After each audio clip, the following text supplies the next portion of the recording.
Bonjour à tous, je suis ravie de vous retrouver aujourd'hui dans une nouvelle vidéo. Aujourd'hui on va parler d'un sujet un petit peu controversé, on va parler des comptes en commun et je vais vous donner bien sûr mon avis sur la question, mais plus spécifiquement, on va dans le fond des spécificités. On va parler de ma vision en tout cas de la gestion des finances pour les couples qui partent à l'étranger, donc pour les expatriés en général, parce que ça a tendance à chambouler un petit peu les choses et à chambouler peut-être éventuellement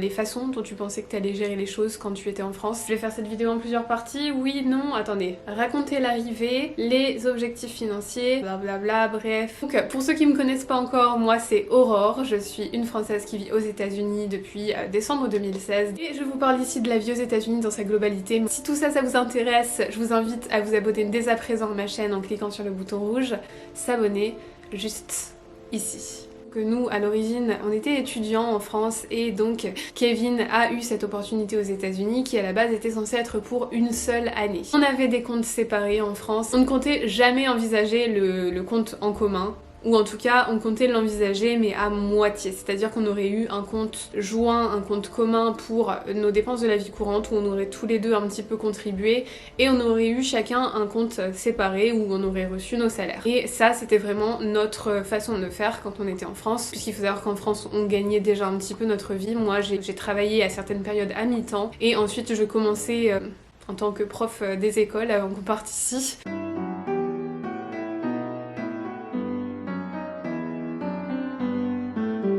Et Kevin de son côté, il était en doctorat. Avant ça, c'est pareil, il a travaillé l'été majoritairement, pas forcément à mi-temps pendant l'année. Mais ensuite, il était en doctorat et en doctorat, t'es rémunéré. La première chose dont je voulais vous parler absolument dans cette vidéo, c'est le changement de perception quand on part en couple quelque part comme ça et pourquoi en fait on est un petit peu même obligé de changer sa perception des choses. Premièrement, alors ça pourrait être tout à fait différent selon le pays dans lequel vous vous expatriez, mais bonnes sont les chances si vous vous expatriez en couple aux États-Unis, c'est que l'un des deux du couple a trouvé le poste à la base et l'autre, en l'occurrence moi là par exemple dans notre exemple, le conjoint suiveur a un visa qui dépend entièrement de l'autre personne du couple, en l'occurrence Kevin, parce que c'est, on va pas dire impossible, mais c'est très difficile que les deux du couple réussissent à trouver chacun leur employeur, à se faire sponsoriser tous les deux et en plus de ça dans la même ville. Ça arrive, c'est quand même possible, mais dans la plupart des cas, honnêtement, même de toutes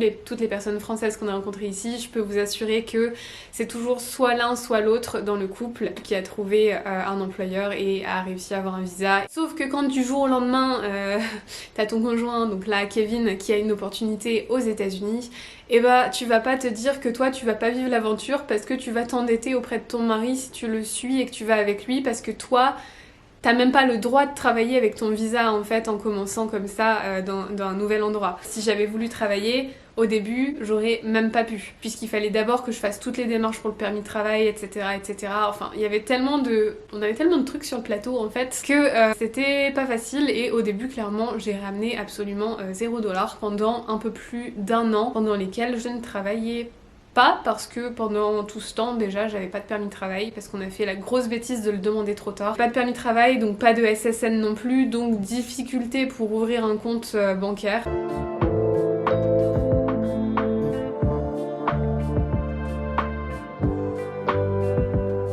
La seule personne qui a pu ouvrir un compte bancaire, c'est Kevin. Et vous connaissez aussi, autre point, toutes nos dépenses d'expatriation, je vous l'ai dit, ça s'est élevé à plus de 16 000$, on a même dû faire un crédit pour ça. Et dans ces 16 000$, j'avais apporté, c'est facile, toutes mes économies de quand je travaillais à mi-temps pendant mes études, c'est-à-dire que ça s'élevait à 9 000€, c'est tout ce que j'avais réussi à économiser pendant mes études en travaillant à côté et j'ai mis tout cet argent-là sur le compte commun qu'on s'est créé ici pour pouvoir assumer toutes les dépenses qui nous arrivaient dessus. Kevin c'est pareil, il a mis toutes ses économies sur tout ça et on a dû malgré tout faire un crédit en plus.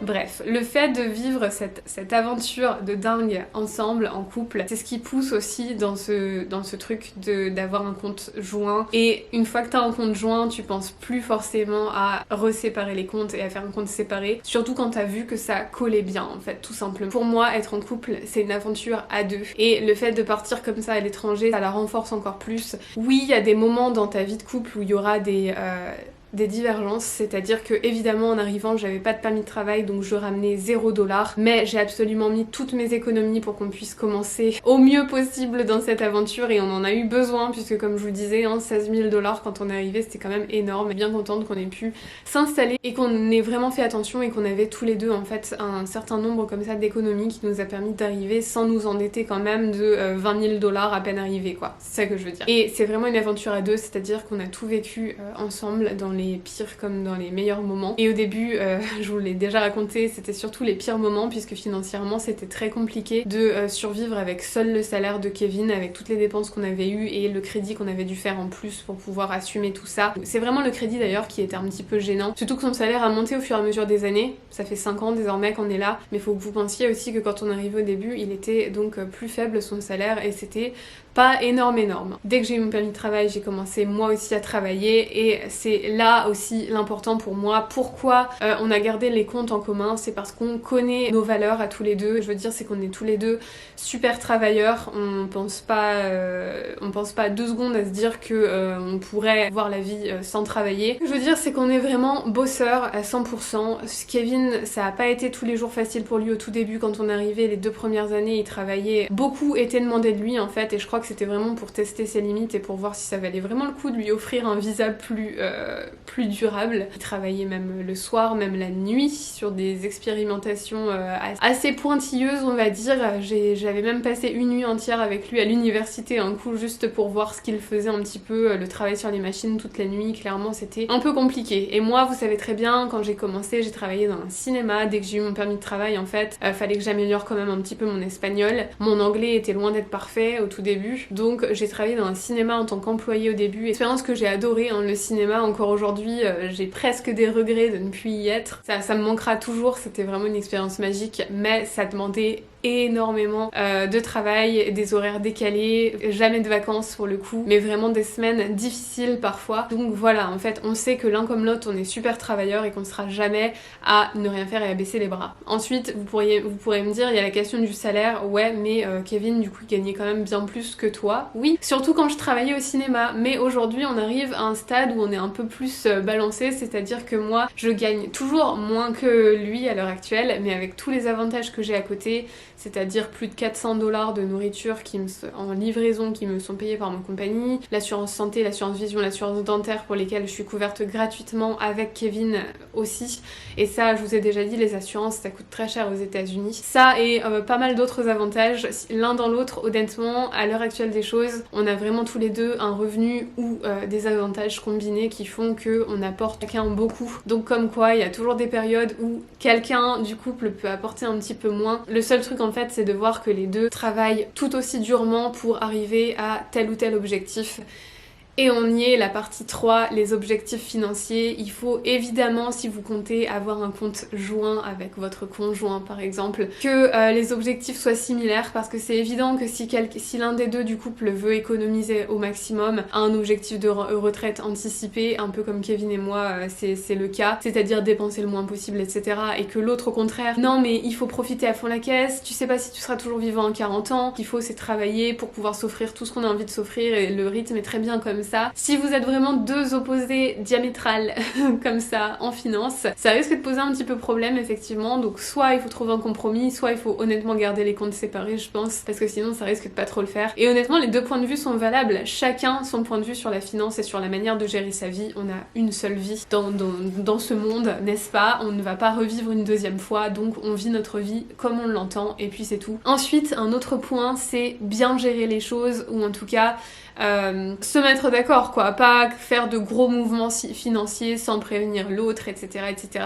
C'est moi majoritairement qui m'occupe c'est moi qui m'occupe des investissements, qui adore la finance. Kevin il partage les mêmes objectifs que moi, c'est-à-dire qu'il veut économiser le plus possible, il veut pas trop dépenser, mais il est pas du tout dans la finance, il connaît pas trop les investissements, mais je lui explique un petit peu et je lui dirai toujours si ce mois-ci j'ai envie de placer 500 $ dans la crypto-monnaie et que je vais pas mettre sur le marché boursier comme à notre habitude, plutôt dans le S&P 500. À chaque fois que je fais des mouvements financiers, que ce soit avec mon salaire ou avec le sien, peu importe à vrai dire, puisque comme je vous dis on a des comptes communs,